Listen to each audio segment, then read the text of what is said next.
ভবিষ্যৎ পার্লামেন্ট যদি গণভোটের প্রয়োজন মনে করে সেটা হতে পারে, তবে ঢালাওভাবে গণভোট হলে জটিলতা বাড়বে। ঐকমত্য কমিশনের সাথে বৈঠক শেষে কথা বলেছেন বিএনপির স্থায়ী কমিটির সদস্য সালাউদ্দিন আহমদ। বিকেলে সংসদ ভবনের এলডি হলে ঐকমত্য কমিশনের সাথে দিনব্যাপী বৈঠক শেষে ব্রিফিং করেন তিনি। সেখানে বলেন 6টি সংস্কার কমিশনের প্রস্তাব নিয়ে আলোচনা হয়েছে, তাই হ্যাঁ না ভোটের ব্যাপারে সিদ্ধান্ত হয়নি। সংবিধান সংস্কার ও বিচার বিভাগ সংস্কার নিয়ে আলোচনা হয়, রোববার পরবর্তী আলোচনা হবে। সালাউদ্দিন আহমদ জানান, সংবিধান সংস্কার বিষয়ে প্রজাতন্ত্র, রাষ্ট্র পরিচালনার অনেক বিষয়ে বিএনপি একমত। 70 অনুচ্ছেদের বিষয়ে বিএনপি মতামত দিয়েছে, কতটা গ্রহণ করা হবে পরে দেখা যাবে। জানান, রাষ্ট্র পরিচালনা মূলনীতি পঞ্চদশ সংশোধনের পূর্বে যে অবস্থা ছিল তাতে ফিরে যেতে চায় দলটি।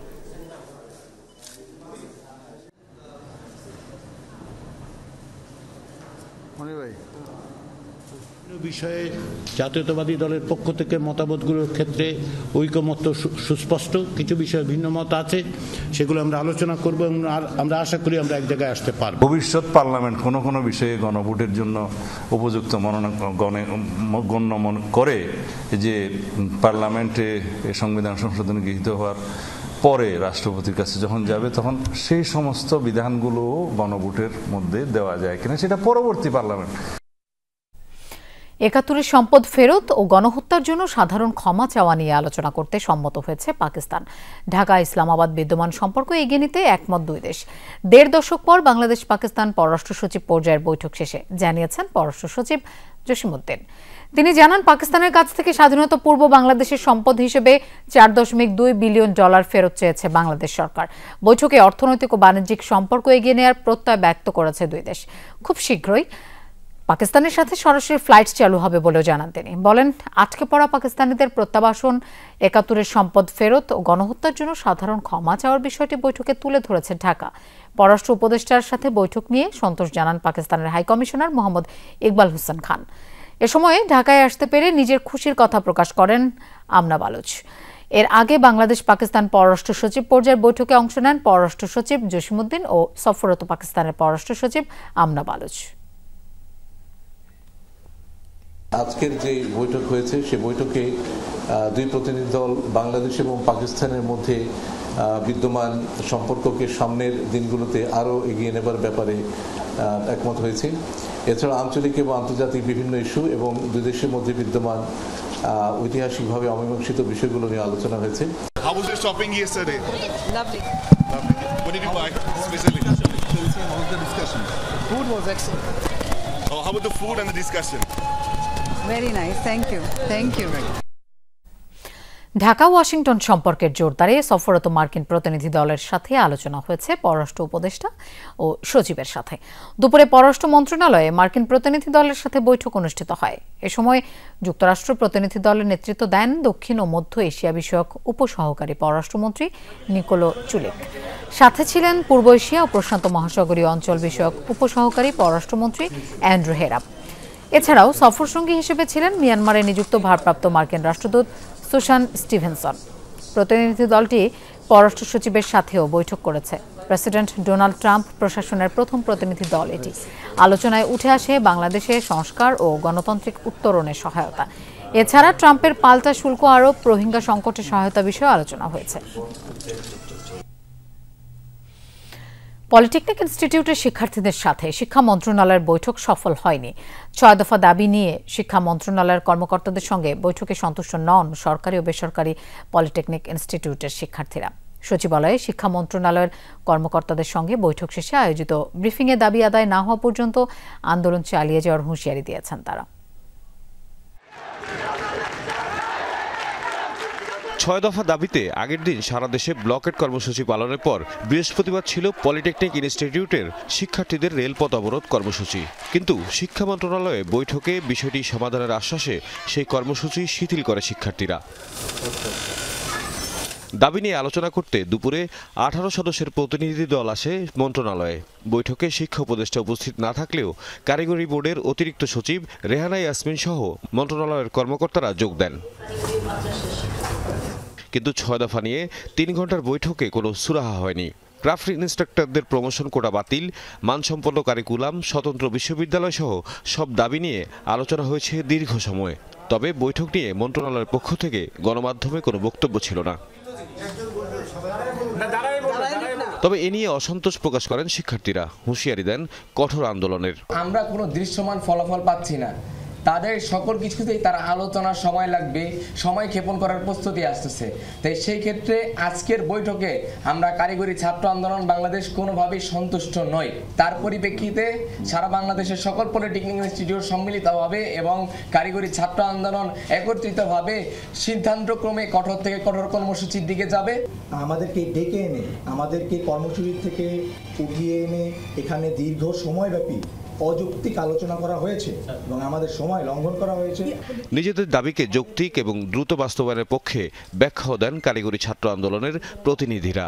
আপনারা যদি বুয়েটে স্পষ্ট লক্ষ্য করেন, বুয়েট প্রতিষ্ঠার শুরু থেকে অধ্যাপক এম.এ. রশিদ থেকে শুরু করে যখন প্রিন্সিপাল ছিল, পরবর্তী যখন ভাইস চ্যান্সেলর আসে, সেই তখন থেকে এই অবধি কোনো নন টেক থেকে কেউ কিন্তু ভাইস চ্যান্সেলর বা প্রিন্সিপাল হইতে পারে না। বিগত ফ্যাসিস্ট আমলের কিছু সচিব যিনি বর্তমান অলরেডি কারাবন্দী আছেন, তো তারা এইটাকে ষড়যন্ত্র করে এই ক্রাফট ইন্সট্রাক্টর যে বিষয়গুলো আছে, সংশ্লিষ্ট যে শিক্ষক বলতেছেন, শিক্ষক সংশ্লিষ্ট বিষয়গুলো আছে, এগুলো নিয়োগ বিধি চেঞ্জ করেছে তাদের ইচ্ছা মতো এবং স্বজনপ্রীতিকে কেন্দ্র করে। অনেক ক্রাফট ইন্সট্রাক্টর, আমাদের পদোন্নতি সিস্টেমটা এরকম অনেক ক্রাফট ইন্সট্রাক্টর আছে যারা হলো মাস্টার রুল অথবা অন্যান্য পদ থেকে, অফিস সহকারী, পিয়ন পদ থেকে ক্রাফট ইন্সট্রাক্টর হয়ে থাকে।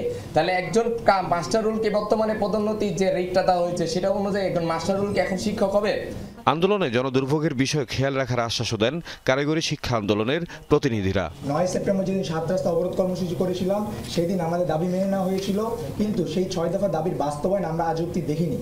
তা আমরা যে ইচ্ছা করে জনদুর্ভোগ সৃষ্টি করেছি বিষয়টা এমন না, আমরা বাধ্য হয়েছি। তাওহিদ মিথুন, যমুনা নিউজ, ঢাকা। এনসিপি তাদের রাজনৈতিক দাবি কিভাবে আদায় করবে সেই সিদ্ধান্ত দলটিই নেবে। এর সাথে সরকারের নির্বাচন ঘোষণার কোনো সম্পর্ক নেই, এমন মন্তব্য করেছেন পরিবেশ উপদেষ্টা সৈয়দা রিজওয়ানা হাসান। দুপুরে রাজধানীর ফরেন সার্ভিস একাডেমিতে এক সংবাদ সম্মেলনে এই মন্তব্য করেন তিনি। এ সময় তিনি উপদেষ্টা পরিষদের সভায় অনুমোদন হওয়া অধ্যাদেশের ব্যাপারে জানান। বলেন, বিচার বিভাগ সংস্কার কমিশন যে সুপারিশ করেছে তার বাস্তবায়নে উদ্যোগ নিচ্ছে সরকার। বুধবার সকালে প্রধান উপদেষ্টা ডক্টর মোহাম্মদ ইউনূসের সভাপতিত্বে তেজগাঁওয়ে তার কার্যালয়ে উপদেষ্টা পরিষদের সভা অনুষ্ঠিত হয়। সভায় বিচার বিভাগ, ব্যাংকিং, সরকারি হিসাব নিরীক্ষা, রাজস্ব নীতি ও গ্রামীণ ব্যাংক নিয়ে কিছু অধ্যাদেশের অনুমোদন হয়। পরে দুপুরে রাজধানীর ফরেন সার্ভিস একাডেমিতে এ নিয়ে এক সংবাদ সম্মেলনে কথা বলেন পরিবেশ উপদেষ্টা সৈয়দা রিজওয়ানা হাসান। বলেন, বিচার বিভাগ সংস্কার কমিশনের সুপারিশের বাস্তবায়ন অচিরেই শুরু হবে। একটা মামলার রায় হয়ে যাওয়ার পরে আবার জারি মোকদ্দমা করতে হতো ওই মামলার রায় বাস্তবায়নের জন্য। যখন রায় দেওয়া হবে ওই রায়ের মধ্যেই এক্সিকিউশনের বিষয়টা ইনক্লুড করে দেওয়া হবে। আমরা সমন জারিটা এখন থেকে টেলিফোনের মাধ্যমে, SMS এর মাধ্যমে বা অন্য মডার্ন যে ডিভাইসগুলো আছে, মডার্ন যে মেথডগুলো আছে তার মাধ্যমে করতে পারবো। উপদেষ্টা কথা বলেন ব্যাংক রেজুলিউশন অধ্যাদেশ এবং রাজস্ব নীতি ও ব্যবস্থাপনা অধ্যাদেশ নিয়েও। জানান, গ্রামীণ ব্যাংকে সরকারের মালিকানা 25% থেকে কমিয়ে 10% করা হয়েছে এবং 90% রাখা হয়েছে ব্যাংকের সুবিধাভোগীর জন্য। ব্যাংকিং সেক্টরে শৃঙ্খলা আনার জন্য, জবাবদিহিতা আনার জন্য, আমানতকারীদের স্বার্থ সংরক্ষণের জন্য এই ব্যাংক রেজুলিউশন অধ্যাদেশ আজকে আমরা পাশ করেছি। রেভিনিউয়ের ক্ষেত্রে পলিসি করা আর রেভিনিউয়ের ক্ষেত্রে বাস্তবায়ন করা দুটো আলাদা এন্টিটি হবে। আগে গ্রামীণ ব্যাংক শুধুমাত্র ভূমিহীনদের জন্য কাজ করত, এখন বিত্তহীনদের একটা সংজ্ঞা সংযোজন করা হয়েছে। ইউনিয়ন পরিষদের পরিসর থেকে বের হয়ে সিটি কর্পোরেশন, পৌরসভাকে অন্তর্ভুক্ত করা হয়েছে। সাংবাদিকদের প্রশ্নের জবাবে উপদেষ্টা বলেন, নির্বাচনী রোডম্যাপ নিয়ে রাজনৈতিক দল এনসিপির আলাদা পরিকল্পনা থাকতে পারে, তবে সেটি সরকারের নির্বাচন ঘোষণার সাথে সম্পৃক্ত নয়। এনসিপির দাবিটা তার রাজনৈতিক দলের অবস্থান থেকে তার রাজনৈতিক দাবি। এনসিপি তার রাজনৈতিক যার দাবি কিভাবে আদায় করবে, কিভাবে নিষ্পত্তি করবে, এটা এনসিপি বুঝবে। এটার সাথে সরকারের নির্বাচন সংক্রান্ত যে ঘোষণা সেটার ব্যত্যয় ঘটার আমি কোনো কারণ দেখছি না। প্রধান উপদেষ্টা নির্বাচনী রোডম্যাপ বাস্তবায়নে অন্তর্বর্তী সরকার কাজ করছে বলেও জানান এই উপদেষ্টা। তানফির মৌসুম, যমুনা নিউজ, ঢাকা। নতুন রাজনৈতিক দল নিবন্ধনের জন্য আবেদনের সময়সীমা কমপক্ষে 90 দিন বা 3 মাস বাড়ানোর জন্য নির্বাচন কমিশন বরাবর আবেদন করেছে জাতীয় নাগরিক পার্টি। দুপুর 2টা নাগাদ ইসি সচিবালয়ে সচিবের কার্যালয়ে জুলাই গণ অভ্যুত্থানে নেতৃত্ব দেয়া তরুণদের উদ্যোগে গঠিত নতুন দল এনসিপি এই লিখিত আবেদন জমা দেন। এ সময় উপস্থিত ছিলেন এনসিপির যুগ্ম আহ্বায়ক মুজাহিদুল ইসলাম শাহিন ও তাজনুভা জাবিন এবং সদস্য মনিরুজ্জামান। আবেদনপত্রে উল্লেখ করা হয়েছে, নির্বাচন ব্যবস্থা সংস্কার কমিশনের সুপারিশের আলোকে প্রয়োজনীয় আইন ও বিধি প্রণয়ন বা সংশোধন করে নিবন্ধন কার্যক্রম শুরু হওয়া দরকার। এছাড়া মৌলিক সংস্কারের আলোকে নির্বাচন কমিশন পুনর্গঠন, নতুন রাজনৈতিক দলের নিবন্ধন, বিদ্যমান নিবন্ধিত দলের নিবন্ধন হালনাগাদ করা আবশ্যক। যমুনা টেলিভিশনকে এনসিপির যুগ্ম আহ্বায়ক মুজাহিদুল ইসলাম শাহিন জানান, নির্বাচন কমিশন সংক্রান্ত মৌলিক সংস্কার এবং নতুন রাজনৈতিক দল নিবন্ধনের জন্য আবেদনের সময়সীমা বাড়ানোর আবেদন করা হয়েছে। ইলেকশন কমিশন সচিবালয়ে আমাদের দলের পক্ষ থেকে একটি আবেদন জমা দিই। সেখানে নির্বাচন কমিশন সংস্কার ও রাজনৈতিক দলের নিবন্ধনের জন্য সময়সীমা বৃদ্ধির জন্য অন্যান্য 90 দিনের আবেদন করি। অন্যান্য মানে সর্বনিম্ন 90 দিন বর্ধিত করার আবেদন করি। সংস্কার ও বিচার নিশ্চিত করেই নির্বাচন দিতে হবে, তবে কোনোভাবেই অতিরিক্ত সময় নেওয়া যাবে না, এমন মন্তব্য করেছেন জামায়াতে ইসলামের আমির ডাক্তার শফিকুর রহমান। বলেন, নির্বাচন এমনভাবে করতে হবে যেন প্রশ্নবিদ্ধ না হয়। জামায়াতের আমির বলেন, সংস্কার ছাড়া দেশে কোনো নির্বাচন কাজে আসবে না, ইউকে এমনটা জানানো হয়েছে। লন্ডনে খালেদা জিয়ার সাথে রাজনৈতিক বিষয়ে আলোচনা হয়েছে বলেও জানান ডাক্তার শফিকুর রহমান। সম্প্রতি ইউরোপীয় ইউনিয়নের আমন্ত্রণে বেলজিয়াম সফর করেন জামাতে ইসলামীর আমির ডাক্তার শফিকুর রহমান সহ দলটির 5 সদস্যের প্রতিনিধি দল। এ বিষয়ে বিস্তারিত তুলে ধরতে রাজধানীর একটি হোটেলে সংবাদ সম্মেলন করে দলটি। প্রয়োজন এবং ভালোবাসাকে ধারণ করে এ সময় জামাত আমির বলেন, অন্তর্বর্তী সরকার যদি দ্রুত সংস্কার কাজ সম্পন্ন করে নির্বাচন দেয় তাতে জামাতের কোনো সমস্যা নেই, তবে সংস্কার ও বিচার ছাড়া নির্বাচন দেয়া হলে সেই নির্বাচন কাজে আসবে না। এ মন্তব্য করেন তিনি। বলেন, জামাত আরেকটি প্রশ্নবিদ্ধ নির্বাচন চায় না। যে গুরুত্বপূর্ণ সংস্কারগুলো হতে হবে, সব সংস্কার নয়। যে কেন এই ফেব্রুয়ারিকে চয়েস করা যায়, এরপরে এটা কোরআনের আয়াত নয়, বাস্তবায়নের প্রয়োজনে একটু আগাইতে পারে, একটু পিছাইতে পারে। এর আগেই যদি জাতির প্রত্যাশা পূরণ করে ইলেকশন হয় তাতে আমার আপত্তি থাকবে কেন? আমার তো আপত্তি থাকার কথা না। আবার যদি এর জন্য আরও একটু সময়ের প্রয়োজন হয়, আমরা 15.5 বছর 16 বছর অপেক্ষা করতে পেরেছি, আরো 1-2 মাস অপেক্ষা করতে পারবো। এ সময় লন্ডনে বিএনপি চেয়ারপারসনের সাথে সাক্ষাতের বিষয়েও কথা বলেন জামাত আমির। জানান, শুধু খালেদা জিয়ার শারীরিক অবস্থার খোঁজ খবর নিতেই বেলজিয়াম থেকে লন্ডন গেছেন তিনি। সেখানে রাজনৈতিক বিষয় নিয়ে আলোচনা হয়েছে, জানান জামাত আমির।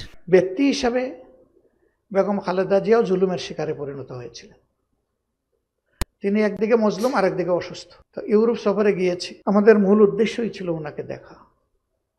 কিন্তু যেহেতু তিনি অবস্থান করছেন তার বড় সন্তান দলের ভারপ্রাপ্ত চেয়ারম্যানের বাসায়, সেই কারণে তিনিও থাকবেন, এটি স্বাভাবিক। তিনি ছিলেন। জামাত আমির জানান, ব্রাসেলস সফরের লক্ষ্য ছিল ইউরোপীয় ইউনিয়নের সঙ্গে সম্পর্ক ঘনিষ্ঠ করা। সফরে রাজনীতি, অর্থনীতি, ব্যবসা বাণিজ্য ও রোহিঙ্গা সংকটের মতো গুরুত্বপূর্ণ বিষয়েও আলোচনা হয়েছে। এবং সেদিন ভালোবাসা এবং শামীম রেজা, যমুনা নিউজ, ঢাকা। পররাষ্ট্র উপদেষ্টা তৌহিদ হোসেনের সাথে বৈঠক হয়েছে পাকিস্তানের পররাষ্ট্র সচিব ও যুক্তরাষ্ট্রের প্রতিনিধিদের সাথে। আমরা এই বিষয়ে বিস্তারিত জানবো। আমাদের সাথে যোগ দিচ্ছেন সহকর্মী মাহফুজ মিশু। মিশু, পররাষ্ট্র সচিব ব্রিফিংয়ে যুক্তরাষ্ট্র এবং পাকিস্তানের সাথে বৈঠক নিয়ে কি বলেছেন, একটু বিস্তারিত জানতে চাই। লোপা, পররাষ্ট্র সচিব যে ব্রিফিংটি করেছে সেই ব্রিফিংটি মূলত সার্বিক পুরো বিষয়টা নিয়ে, বিশেষ করে সকাল 10:25 থেকে দুপুর 1:45, প্রায় 3 ঘন্টা ব্যাপী 15 বছর পরে যে দ্বিপাক্ষিক বৈঠকটি হলো, যেটিকে ফরেন অফিস কনসালটেশন হয়, মূলত সেই বৈঠকের বিষয়বস্তু ছিল এই ব্রিফিং এর বিষয়বস্তু। এবং সেখানে পররাষ্ট্র সচিব স্পষ্ট করে বলেছেন যে স্থবির একটি সম্পর্ক 15 বছর পরে বৈঠক হচ্ছে, এই স্থবির সম্পর্কটাকে স্বাভাবিক করা ছিল দুই পক্ষের কমন লক্ষ্য বা সাধারণ লক্ষ্য। ফলে সেই সম্পর্কটা তারা স্বাভাবিক করার বিষয়ে প্রথমত পাকিস্তানের যে সফররত পররাষ্ট্র সচিব এবং বাংলাদেশের পররাষ্ট্র সচিব এবং দুই দেশের যে প্রতিনিধি দল তারা একমত হয়েছেন। দ্বিতীয়ত তারা যে কাজটি করেছেন সে কাজটি হচ্ছে যে তারা কোন কোন ক্ষেত্রে সম্পর্কটি এগিয়ে নেওয়া যায় সেই বিষয়গুলো নিয়ে তারা চিহ্নিত করেছেন, বিশেষ করে বাণিজ্যিক সম্পর্ক, কানেক্টিভিটির জায়গা, বন্যা পূর্বাভাস, সতর্কীকরণ, বন্যা ব্যবস্থাপনায় দুই দেশের অভিজ্ঞতা বিনিময়, কৃষি এবং শিক্ষা, এইসব খাতে তারা সম্পর্কটাকে এগিয়ে নিতে চান। কিন্তু সেটা করতে গিয়ে বাংলাদেশ যে বিষয়টি স্পষ্ট করেছে যে এই বাংলাদেশ এবং পাকিস্তানের যে আগামী দিনের সম্পর্ক, যে সম্পর্কটাকে তারা এখন শক্ত করতে চান, মজবুত একটা ভিত্তির উপরে দাঁড় করাতে চান, বাংলাদেশ স্পষ্ট করে বলছে এই শক্ত মজবুত ভিত্তির উপর দাঁড় করাতে গেলে অতীতের কিছু বিষয়ের একটা সুরাহা হওয়া দরকার, মীমাংসা হওয়া দরকার এবং সেই বিষয়গুলো বাংলাদেশের পররাষ্ট্র সচিব আনুষ্ঠানিক দ্বিপাক্ষিক বৈঠকে উত্থাপন করেছেন। তার ভিতরে প্রথম বিষয়টি হচ্ছে যে 1971 পূর্ব যে পাকিস্তান, অর্থাৎ যখন বাংলাদেশ পাকিস্তানের অংশ ছিল, পূর্ব পাকিস্তান ছিল, তখন কেন্দ্রীয় ব্যাংকের যে রিজার্ভ এবং অন্যান্য যে কমন সম্পদ দুই অংশের, সেই সম্পদের মূল্যবান হিসেবে $4.2 বিলিয়ন বাংলাদেশ হিসাব করে দেখিয়েছে যে বাংলাদেশ তাদের কাছে প্রাপ্য। সেই টাকা বা সেই অর্থ হচ্ছে তখনকার মূল্যবান, যে সেটি বাংলাদেশ পরিশোধ করার জন্য তাদেরকে বলেছে। সেখানে এসছে সেই সময়ের একটি প্রলয়ঙ্কারী ঘূর্ণিঝড়, তখন প্রায় $300 মিলিয়ন সহায়তা এসেছিল। সেই $300 মিলিয়ন সহায়তাটা বাংলাদেশকে ফেরত দিতে হবে। এই বিষয়গুলোর পাশাপাশি যে বিষয়টা এসছে যে 71-এর যে গণহত্যা এবং যে গণহত্যা পাক হানাদার বাহিনী চালিয়েছিল, সেই গণহত্যাটাকে স্বীকৃতি দিতে হবে, অর্থাৎ স্বীকার করতে হবে যে বাংলাদেশে 25শে মার্চের কাল রাতে যে গণহত্যাটি হয়েছে সেটি তাদেরকে স্বীকৃতি দিতে হবে এবং স্বীকৃতি দেওয়ার পাশাপাশি এই ঘটনার জন্য, 71-এর যুদ্ধ অপরাধের জন্য পাকিস্তানকে নিঃশর্তভাবে সাধারণ ক্ষমা চাইতে হবে। এই বিষয়গুলো যদি সমাধান না হয় তাহলে আগামীর যে ঢাকা এবং ইসলামাবাদ সম্পর্ক, যে সম্পর্ক জোরালো করার বিষয়ে দুই দেশ একমত হয়েছে, সেটি শক্ত ভিত্তির উপর দাঁড় করাবে না। আমরা পররাষ্ট্র সচিবের কাছে জানতে চেয়েছিলাম তার প্রত্যুত্তরে পাকিস্তান কি বলেছে। তিনি বলেছেন পাকিস্তান এসব বিষয় নিয়ে আলোচনা চালিয়ে যেতে সম্মত হয়েছে, রাজি হয়েছে এবং তারই অংশ হিসেবে আগামী 27 এপ্রিল কিন্তু পাকিস্তানের পররাষ্ট্রমন্ত্রী, যিনি দেশটির উপপ্রধানমন্ত্রীও বটে, তিনি ঢাকা সফর করবেন এবং তখন এসব বিষয় নিয়ে আরো আলোচনা হবে। পররাষ্ট্র সচিবের আশা যেহেতু আলোচনাটি শুরু হয়েছে এবং আলোচনাটি হচ্ছে এবং আনুষ্ঠানিক বৈঠক ক্রমশ হবে, ফলে এই বিষয়গুলো আস্তে আস্তে এখন আলোচনায় আসবে এবং তিনিও আশাবাদী একটা সমাধানের রাস্তা বা পথ হয়তো দুদেশ মিলে বের করতে পারবে। লোপা। মিশু, আপনাকে ধন্যবাদ আমাদের সাথে যোগ দেওয়ার জন্য। প্রতারণা ও চাঁদাবাজির মামলায় মডেল মেঘনা আলমকে গ্রেফতার দেখিয়েছেন আদালত। এছাড়া তার সহযোগী দেওয়ান সমীরকে 5 দিনের রিমান্ড দেওয়া হয়েছে। ঢাকার মেট্রোপলিটন ম্যাজিস্ট্রেট এই আদেশ দেন। শুনানি শেষে রাষ্ট্রপক্ষের আইনজীবী জানান, বিদেশি প্রভাবশালী ব্যক্তিদের প্রেমের ফাঁদে ফেলত মেঘনা আলম, তবে নিজেকে নির্দোষ দাবি করেছেন এই মডেল।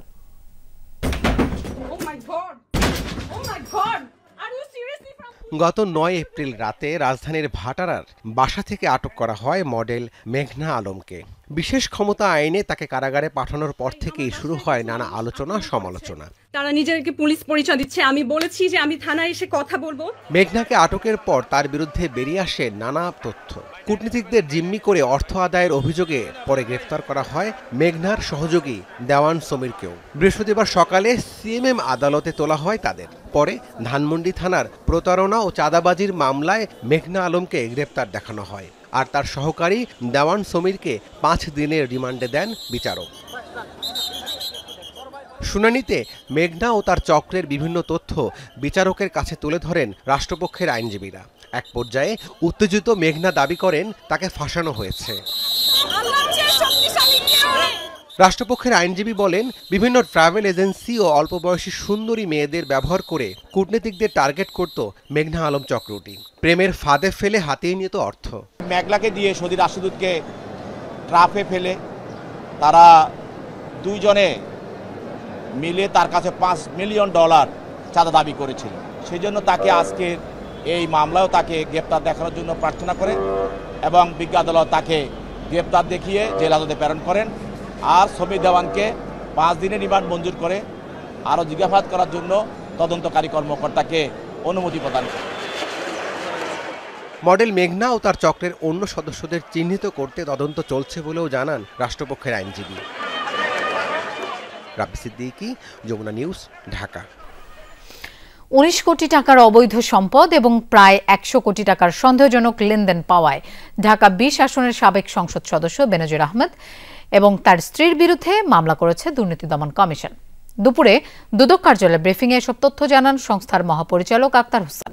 দুর্নীতির অপর এক ঘটনায় ২০ কোটি টাকা আত্মসাতের অভিযোগে সাবেক ভূমিমন্ত্রী সাইফুজ্জামান সহ আরও ২৩ জনের বিরুদ্ধেও মামলা করা হয়েছে দুদকের পক্ষ থেকে। পিরোজপুর জেলার বিভিন্ন উপজেলায় উন্নয়ন প্রকল্প গ্রহণ হলেও তাতে কোনো ধরনের কাজ না করে ১,০৮৯ কোটি টাকা আত্মসাতের অভিযোগে সাবেক সংসদ সদস্য মহিউদ্দিন মহারাজ সহ মোট ২৭ জনের বিরুদ্ধে মামলার তথ্য জানানো হয় দুদকের পক্ষ থেকে। অভিযোগ সংশ্লিষ্ট জনাব বেনজির আহমেদ, সাবেক সংসদ সদস্য, ঢাকা ২০, তার স্বার্থ সংশ্লিষ্ট ১১টি ব্যাংক হিসাবে ৮৪ কোটি টাকারও বেশি অর্থ হস্তান্তর, রূপান্তর এবং স্থানান্তর পূর্বক আয়ের উৎস আড়াল করার অপরাধ অনুসন্ধানকালে প্রমাণিত হয়েছে। এ কারণে তার বিরুদ্ধে সংশ্লিষ্ট ধারায় মামলা রুজুর সিদ্ধান্ত গৃহীত হয়েছে। বাড়িতে আগুন দেওয়ার ঘটনাকে রাজনীতিকরণ কিংবা দলীয়করণ না করার আহ্বান জানিয়েছেন নববর্ষে আনন্দ শোভাযাত্রায় মোটিফ নির্মাণকারী শিল্পী মানবেন্দ্র ঘোষ। মানিকগঞ্জে নিজ বাড়িতে সাংবাদিকদের সাথে কথা বলেন তিনি। এ সময় নিজের ও পরিবারের নিরাপত্তা নিশ্চিতেরও দাবি জানান মানবেন্দ্র।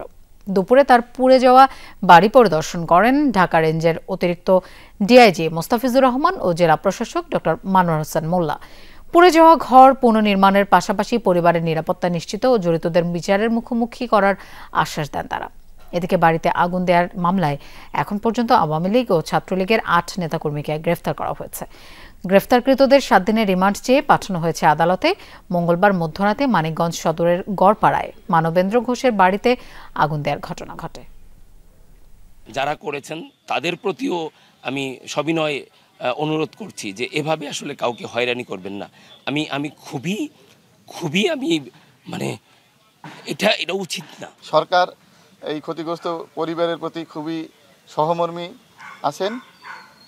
সরকারের পক্ষ থেকে ক্ষতিগ্রস্ত এই ঘরটি জেলা প্রশাসনের মাধ্যমে পুনর্নির্মাণ করে দেয়া হবে। পরিবার এবং তার যে নিরাপত্তা যথাযথভাবে কিভাবে আরো ভালো মতো করতে পারে, যারা দুষ্কৃতিকারী তারা যাতে শনাক্ত হয় এবং আইনের আওতায় আনে, এই বিষয়ে তাদের তদারকি করার জন্যই মূলত এসেছি।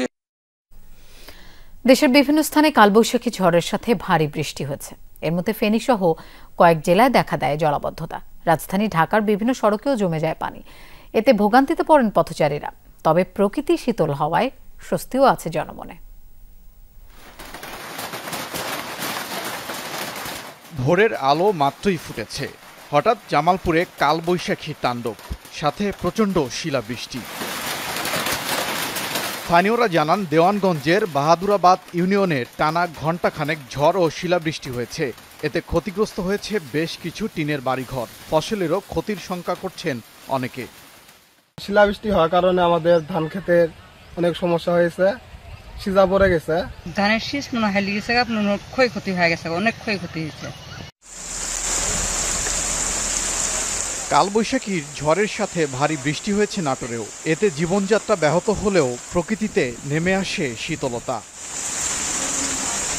বৃষ্টি হয়েছে কুমিল্লা, পাবনা, মাগুরা সহ বিভিন্ন জেলাতেও। ফেনী শহরের নিচু এলাকাগুলোতে দেখা দেয় জলাবদ্ধতা, সড়কে জমে যায় পানি। একই চিত্র ছিল রংপুরেও। আজকে 40 মিনিটের বৃষ্টিতে আমার দোকানে পানি ঢুকে গেছে এবং রাস্তায় ফাটু পানি হয়ে গেছে। ড্রেনেজ সিস্টেমের দুর্বলতা এবং এই ড্রেনগুলো পরিষ্কারের যথেষ্ট ঘাটতি কারণে গত 7-8 বছরে এলাকার মানুষের ভোগান্তির কোনো শেষ নাই। দুপুরে ঘণ্টাখানেক মুষলধারে বৃষ্টি হয়েছে রাজধানীতে। এতে কালশী, মিরপুর সহ বিভিন্ন এলাকার সড়কে পানি জমে যায়। ভোগান্তিতে পড়েন পথচারী ও এসএসসি পরীক্ষার্থী। 10 মিনিট বৃষ্টি হলেই কালশী রোড মনে করেন পুরো বন্যার মতন একটা অবস্থা হয়ে যায়। যে আসে কাজ করে, কাজ তো হয় কিন্তু সমস্যার সমাধান হয় না। রোড বানানোর আগে আমাদের এত পানি জমতো না, এখানে যেভাবে হোক চলে যায়। এই রোড বানানোর পর, এই রোড ঠিক করার পর আরো পানি জমে যায়। কোনো বর্ষা আসে নাই, বর্ষার আগে যদি এ ধরনের অবস্থা হয়, বর্ষার পরে কি হবে? আগামী রোববার পর্যন্ত সারা দেশে বৃষ্টিপাত অব্যাহত থাকতে পারে বলে পূর্বাভাস দিয়েছে আবহাওয়া অফিস। ওবায়দুর রহমান, যমুনা নিউজ। সিলেট টেস্টকে সামনে রেখে অনুশীলনে বৃষ্টি বাধায় পড়েছে জিম্বাবুয়ে ক্রিকেট দল। প্রথম দিনের অনুশীলনে 30 মিনিটের মতো নিজেদের ঝালিয়ে নেওয়ার মতো সুযোগ পায় অতিথিরা। নির্ধারিত সময় সকাল 10টার আগেই সিলেট স্টেডিয়ামে আসে জিম্বাবুয়ে। তবে বৈরী আবহাওয়ার কারণে মাঠে নামতে বিলম্ব হয় তাদের। এরপর বৃষ্টি বন্ধ হলে স্ট্রেচিংয়ের জন্য মাঠে নামে সফরকারী দলটি। পরে নেটে অনুশীলনের জন্য গেলে 10 মিনিট পরই ঝোড়ো হাওয়ার সাথে আবারও মাঠে হানা দেয় বৃষ্টি। শেষ পর্যন্ত প্রথম দিনের অনুশীলন অসমাপ্ত রেখেই মাঠ ছাড়তে হয় জিম্বাবুয়েকে। এদিকে দুপুরে বাংলাদেশ দলের জন্য অনুশীলনের সময় নির্ধারণ করা থাকলেও বৈরী আবহাওয়ায় বেগ পেতে হয় তাদেরও। সরাসরি মাঠে না নেমে জিম সেশনে সময় কাটায় টাইগাররা। যুক্তরাষ্ট্রের শুল্ক আরোপ মোকাবেলায় বিকল্প বাজার খুঁজতে হবে। সেক্ষেত্রে সম্ভাবনাময় গন্তব্য হতে পারে কানাডা, অস্ট্রেলিয়া আর এশিয়া। পাশাপাশি সংলাপ চালিয়ে যেতে হবে মার্কিন সরকারের সাথে। অর্থনীতিবিদরা বলছেন 3 মাস পরও দেশটির শুল্ক আরোপের সিদ্ধান্ত বহাল থাকলে বিপদে পড়বে পোশাক এবং ব্যাংকিং খাত। একক দেশ হিসেবে যুক্তরাষ্ট্রের সর্বোচ্চ পণ্য রপ্তানি করে বাংলাদেশ। মুদ্রার হিসেবে যার পরিমাণ $8 বিলিয়ন, যার বড় অংশই তৈরি পোশাক। তবে বাংলাদেশি পণ্যের উপর হঠাৎ দেশটির 37% শুল্ক আরোপ নতুন দুশ্চিন্তায় ফেলেছে উদ্যোক্তাদের। কেননা দেশটিতে আগে $10 একটি টি শার্ট রপ্তানি করলে দাম যেখানে হতো $11.5, এখন তা দাঁড়াবে $15। এই বাড়তি দরে বাংলাদেশ পণ্য রপ্তানি করলে কি লাভবান হবে নাকি বিকল্প দরকার, সেই উত্তর জানতে বৃহস্পতিবার সংলাপের আয়োজন করে গবেষণা সংস্থা center for policy dialogue CPD. মূল প্রবন্ধে ডক্টর মুস্তাফিজুর রহমান বলেন, এই শুল্ক আরোপ অপ্রত্যাশিত নয়। আগে থেকেই স্বচ্ছতা, জবাবদিহিতা, শ্রমিক অধিকার সহ একাধিক ইস্যুতে বাংলাদেশকে অবস্থান স্পষ্ট করতে বলেছিল দেশটি। আইপিআর রেজিম যেটা আমাদের বাংলাদেশে, এটা উইক, এনফোর্সমেন্ট উইক, সেগুলোও আছে। বিভিন্ন ধরনের যে নন ট্যারিফ ব্যারিয়ার সেগুলোর কথা বলা আছে, লেবার স্ট্যান্ডার্ডের কথা বলা আছে, যেটার কারণে 2013-এ জিএসপি উইথড্র করা হয়েছিল, এগুলো বলা আছে। ইন্টারেস্টিং হলো যে WTO-কে ইউএসএ ডিসফাংশনাল করে রেখেছে, সেখানে অ্যাপিলেট ডিভিশনে জাজ দিতে দেওয়া হচ্ছে না গত 10 বছর ধরে। ব্যবসায়ীরা বলছেন, শুল্ক আরোপে 3 মাসের স্থগিতাদেশ আলোচনার নতুন সুযোগ তৈরি করে দিয়েছে। এটি কাজে লাগাতে হবে। চায়নাও মুভ করবে competing for the EU market, and তখন যেটা হবে আমাদের যে the golden goose, the EU, ওইখানে আমাদের একটা প্রাইস প্রেশার আমরা পড়বো, and we have to reduce our prices. And তখন কিন্তু ওইটার নকডাউন এফেক্ট যদি চিন্তা করেন, আমাদের টেক্সটাইল মিল, গার্মেন্টস ফ্যাক্টরি, এদের উপর এসে পড়বে। আমেরিকান ইম্পোর্টাররা দে আর অ্যাপ্রিহেন্ডিং যে something is going to B happen. So তারা তাদের প্ল্যান অনুযায়ী তারা যত বেশি সম্ভব তারা ইম্পোর্ট এই রেজিমের আগে সম্পন্ন করে ফেলেছে। ফলে তার কারণেও আমাদের আগামীতে রপ্তানি কিছুটা কমতে পারে। আগামী 5 বছর বিকল্প বাজার তৈরির তাগিদ দেন অর্থনীতিবিদ ডক্টর রেহমান সোবহান। তার মতে সম্ভাবনাময় গন্তব্য এশিয়া।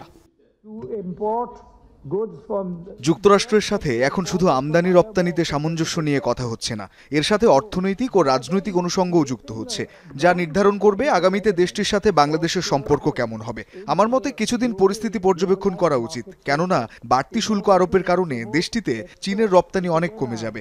সেসব ফাঁকা জায়গা পূরণ করার জন্য বাংলাদেশের প্রস্তুতি নেওয়া উচিত। শুল্ক সংকট সমাধানে আগামী সপ্তাহেই যুক্তরাষ্ট্রে যেতে পারে বাংলাদেশের উচ্চ পর্যায়ের প্রতিনিধি দল। তৌহিদ হোসেন, যমুনা নিউজ, ঢাকা। আলোচনা ফলপ্রসূ হলে জুনের শেষে মিলতে পারে IMF এর ঋণের পরের কিস্তি। আগামী সপ্তাহে ওয়াশিংটনে সংস্থাটির বসন্তকালীন সম্মেলনে অর্থ উপদেষ্টা ডক্টর সালাউদ্দিন আহমেদের সাথে বিস্তারিত আলোচনা হবে। বাংলাদেশ ব্যাংকে আয়োজিত ব্রিফিং অনুষ্ঠানে IMF প্রতিনিধি দল এসব তথ্য জানায়। পণ্য ও সেবার দাম কমলেও মূল্যস্ফীতি এখনও কাঙ্ক্ষিত পর্যায়ে আসেনি বলে মন্তব্য করেছে দলটি। এজন্য সংকোচনমুখী মুদ্রানীতি আরও কিছুদিন ধরে রাখার পরামর্শ IMF এর। রাজস্ব আহরণের গতি বাড়ানোরও তাগিদ দিয়েছে সংস্থাটি। বলছে এমন কৌশল নেওয়া উচিত যাতে সামাজিক খাতে ব্যয় ও অবকাঠামোতে বিনিয়োগ বাড়ানো যায়। সাথে বাড়াতে হবে ট্যাক্স জিডিপির অনুপাতও, কমাতে হবে কর অব্যাহতির সুবিধা। আইনি সংস্কার হতে হবে আন্তর্জাতিক মানদণ্ড মেনে। বাংলাদেশ ব্যাংকের প্রাতিষ্ঠানিক সংস্কার জরুরি বলে মনে করে IMF।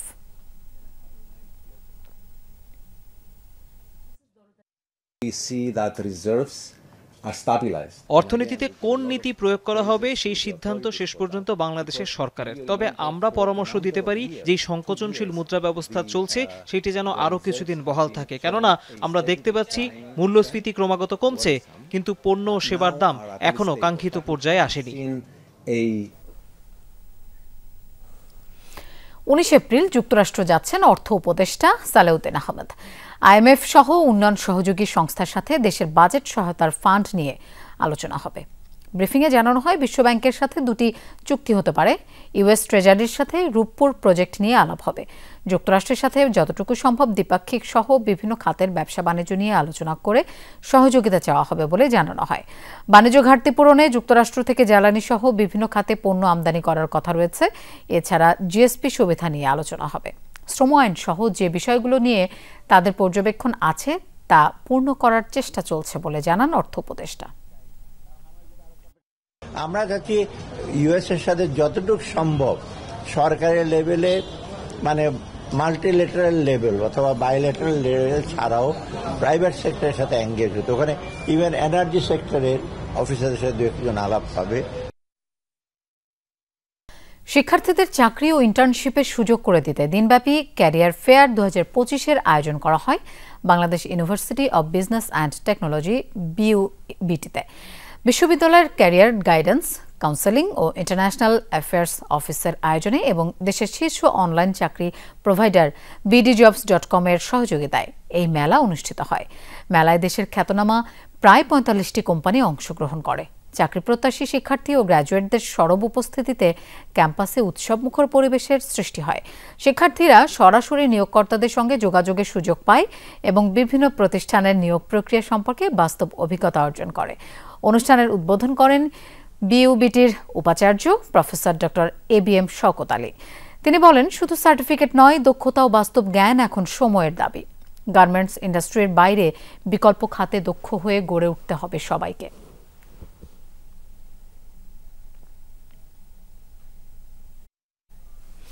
সরকারি বেসরকারি মেডিকেল কলেজে মালিকানার প্রশ্নে পৃথকীকরণ অপ্রয়োজনীয় বলে মন্তব্য করেছেন প্রধান উপদেষ্টার বিশেষ সহকারী অধ্যাপক ডাক্তার মোহাম্মদ সাইদুর রহমান। সকালে চীন মৈত্রী সম্মেলন কেন্দ্রে Dhaka international diagnostics medical equipment এক্সপোর উদ্বোধনী অনুষ্ঠানে কথা বলেন। তিনি বলেন, বাংলাদেশের স্বাস্থ্য খাতে বিদেশি বিনিয়োগের নীতিমালা থাকতে হবে। এই নীতিমালার মাধ্যমে দূর করতে হবে বৈষম্য। চিকিৎসক ও সেবা প্রদানকারী প্রতিষ্ঠান ভুল চিকিৎসার অভিযোগে আক্রান্ত হয় উল্লেখ করে তিনি বলেন, এ বিষয়ে একটি সুরক্ষা আইন প্রণীত করতে হবে। এ সময় চিকিৎসার সরঞ্জাম ক্রয়ে স্বচ্ছতা নিশ্চিতের ব্যাপারে জোর দেন সাইদুর রহমান।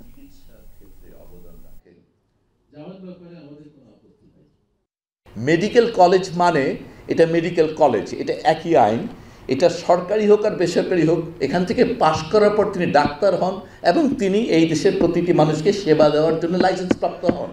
অতএব এটা আসলে কলেজের আগে এটার মালিকানার প্রশ্ন দিয়ে আইনের পার্থক্য হওয়া জরুরি না। বিভিন্ন সময় হারানো, চুরি ও ছিনতাইকৃত 251টি মোবাইল ফোন উদ্ধার করে প্রকৃত মালিকদের বুঝিয়ে দিয়েছে ঢাকা মেট্রোপলিটন পুলিশের তেজগাঁও বিভাগ। বৃহস্পতিবার সকালে উপ পুলিশ কমিশনারের কার্যালয়ে তেজগাঁও বিভাগের উপ পুলিশ কমিশনার মোহাম্মদ ইবনে মিজানের উপস্থিতিতে উদ্ধারকৃত মোবাইল ফোন প্রকৃত মালিকদের নিকট হস্তান্তর করা হয়। ডিএমপির তেজগাঁও বিভাগ সূত্রে জানা গিয়েছে, বিভিন্ন কারণে মোবাইল ফোন হারিয়ে যাওয়া এবং চুরি ও ছিনতাই হওয়ার ঘটনায় মোবাইল ফোন মালিকদের জিডি ও অভিযোগের প্রেক্ষিতে তথ্য প্রযুক্তির সহায়তায় গত 1 মাসে বিভিন্ন থানা পুলিশের সহায়তায় এসব মোবাইল ফোন উদ্ধার করা হয়। গাইবান্ধায় মাদক মামলায় 3 জনকে যাবজ্জীবন কারাদণ্ড দিয়েছেন আদালত। খালাস পেয়েছেন 2 জন। দুপুরে অতিরিক্ত জেলা দায়রা জজ আতিকুর রহমান এই আদেশ দেন।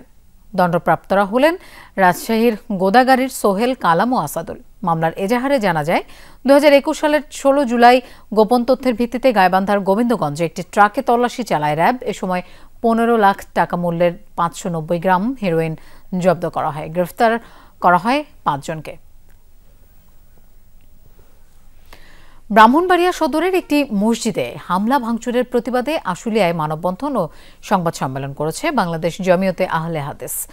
দুপুরে আশুলিয়ার কাউচাবাড়িতে এই কর্মসূচি অনুষ্ঠিত হয়। এ সময় জমিয়তে আহলে হাদিসের ভারপ্রাপ্ত সভাপতি জানান, বর্ষবরণের দিন ব্রাহ্মণবাড়িয়ার আল বাইতুল মামুর সালাফি মসজিদ ভাঙচুর চালিয়েছে কিছু দুর্বৃত্তরা।